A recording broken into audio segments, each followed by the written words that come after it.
Kama kuna Mwafrika tapeli kuwahi kutokea duniani, basi bila shaka ni huyu mwamba kutoka Nigeria aliyeitwa Emmanuel Nude.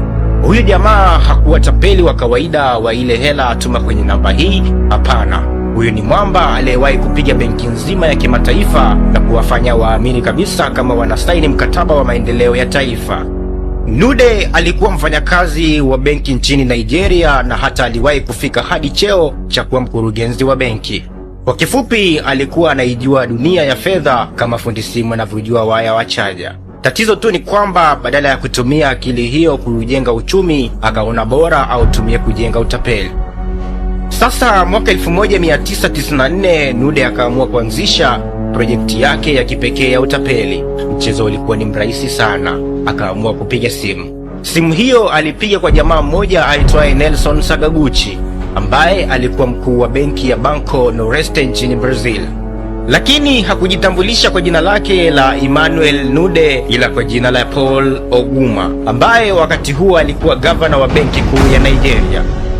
Katika mazungumzo yao, Nude alimwelezea Sakaguchi kuwa serikali ya Nigeria inapanga kujenga uwanja mkubwa sana wa ndege, na kwa ajili ya mradi huo wanahitaji mkopo wa karibu pauni milioni 200 sawa na shilingi za Kitanzania bilioni 689.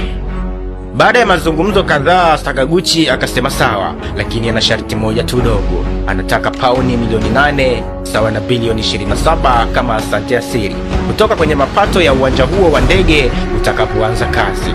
Nude akasema hamna shida kabisa boss, hilo linawezekana.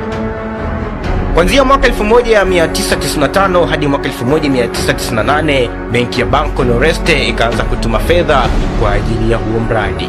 Fedha zikawa zinahama kama vile wanafanya harambee ya kujenga daraja. Kwa ujumla walituma karibu pauni milioni 190 sawa na shilingi za Kitanzania bilioni 654. Kitu cha kushangaza zaidi ni hiki, hakuna hata ofisa mmoja wa benki aliyewahi kwenda Nigeria kuangalia kama huo uwanja wa ndege unajengwa au la. Walikuwa wanaamini tu kwenye simu na barua. Ni kama mtu anakutumia pesa ya kujenga nyumba alafu haujawahi hata kuulizia kiwanja kiko wapi. Miaka kadhaa baadaye, mwaka 1998, benki hiyo ya Brazil ilipangwa kuuzwa kwa kampuni kubwa ya kifedha iliyoitwa Santander. Kabla ya kuuzwa, wakaamua kufanya ukaguzi wa kina wa kifedha. Ndipo afisa mmoja wa Santander akagundua kitu cha ajabu sana. Karibu nusu ya mtaji wa benki ulikuwa umetoweka na kuhamia kwenye akaunti zilizoko kisiwani cha Cayman, sehemu maarufu kwa akaunti za siri za matajiri na mafisadi wakubwa. Hapo ndipo watu wakaanza kuelezana, jamani, huu uwanja wa ndege uko wapi kwanza? Na ndipo kengele za hatari zilipoanza kulia.